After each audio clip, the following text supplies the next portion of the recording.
Dan kalau kamu lewat jembatan itu setelah tengah malam, jangan pernah lihat ke kaca spion, karena dia akan lihat balik. Hujan baru saja reda ketika Rian, karyawan bengkel yang baru pulang lembur, menyalakan motornya. Jarum jam di ponsel menunjukkan 00,21. Ia tahu rute itu berbahaya. Jalan antar kota sepi, hanya disinari lampu truk yang lewat sesekali. Namun rumahnya tinggal 15 kilometer lagi. Udara lembab, kabut mulai turun menutupi pandangan. Di kejauhan, suara jangkrik dan kodok bercampur dengan deru sungai. Rian memutar gas pelan, melewati pepohonan besar di kiri kanan jalan yang seolah membentuk lorong hitam tak berujung ketika papan penanda jalan bertuliskan KM 12 muncul di depan mata. Dadanya bergetar.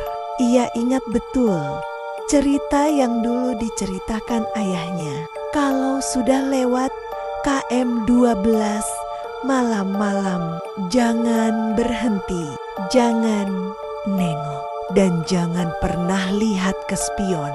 Waktu kecil, Rian pikir itu cuma dongeng penakut anak. Tapi malam itu, kabutnya terlalu pekat untuk dianggap biasa. Begitu memasuki jembatan tua itu, motornya mulai bergetar aneh. Besi-besi tua jembatan berderit tertiup angin, menimbulkan suara yang mirip rintihan manusia. Rian memperlambat laju motor. Air sungai di bawahnya terlihat hitam, memantulkan cahaya bulan samar dari kabut di ujung jembatan. Tampak bayangan seseorang berdiri diam. Mungkin warga setempat, pikir Rian. Tapi semakin dekat, bayangan itu tidak bergerak dan semakin kabut menipis. Terlihat bahwa orang itu tidak punya wajah, hanya permukaan putih, kosong. Rian menekan gas kuat, melesat melewati jembatan. Namun begitu roda motornya menyentuh ujung jalan, terasa beban tambahan di jok belakang. Motornya jadi oleng, seolah ada seseorang yang baru saja naik dari kaca spion. Sekilas ia melihat rambut panjang terurai basah menutupi sesuatu yang duduk di belakangnya.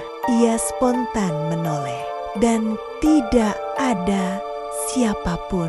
Namun aroma anyir dan lumpur basah masih tertinggal di udara. Sekitar 5 menit kemudian, di tengah heningnya jalanan, Rian melihat seorang kakek berpakaian serba hitam berdiri di pinggir jalan, membawa lentera tua.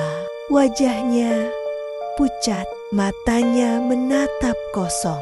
"Nak," katanya dengan suara serak, "kalau baru lewat jembatan itu, jangan nengok ke belakang, jangan berhenti sebelum tikungan 3. Rian berusaha bertanya, tapi kakek itu sudah membelakanginya dan berjalan ke arah jembatan, meninggalkan jejak lumpur basah di tanah kering.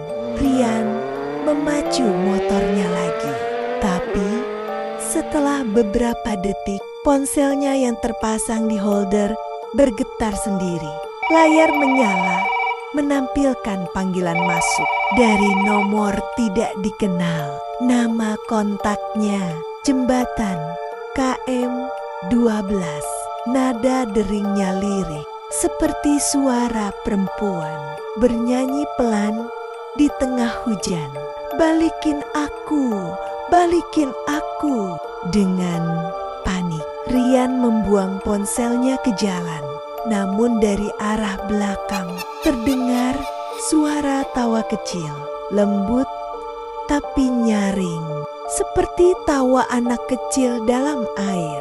Rian akhirnya tiba di sebuah warung kecil di pinggir jalan, satu-satunya tempat dengan lampu menyala. Ia berhenti untuk menenangkan diri. Pemilik warung, seorang ibu tua dengan rambut disanggul, menatapnya lama. "Nak, kamu lewat jembatan itu sendirian?"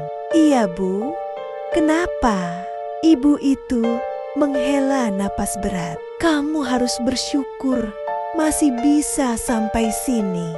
Banyak yang gak pernah nyampe." Ia menunjuk jok belakang motor Rian. Ada bekas tangan berlumpur, masih meneteskan air. Dan dari dalam saku jaket Rian terdengar suara ponselnya berdering lagi. Padahal ia sudah membuangnya tadi. Rian menarik napas gemetar dan mengeluarkannya. Layar ponsel yang basah menampilkan panggilan baru. "Nomor 313-12 tersambung ke pesan suara. Aku masih di sini, di bawah jembatan. Kamu gak boleh pulang sendiri." Ibu warung menyalakan dupa, lalu berkata cepat, "Pergi sekarang juga. Jangan lihat ke kaca spion sampai kamu dengar azan subuh." Rian menyalakan motor dan tancap gas secepat mungkin.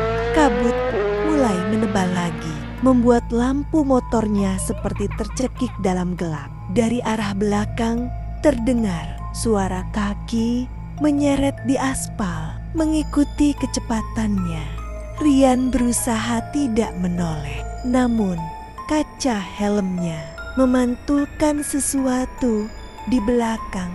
Sepasang tangan pucat perlahan melingkar di pinggangnya. "Aku sudah ikut kamu, Rian." Rian berteriak, memejamkan mata dan menekan gas sampai ke batas. Tapi suara itu semakin dekat ke telinganya sampai terasa hembusan napas dingin di lehernya. Pagi hari, warga menemukan motor Rian tergeletak di pinggir sungai.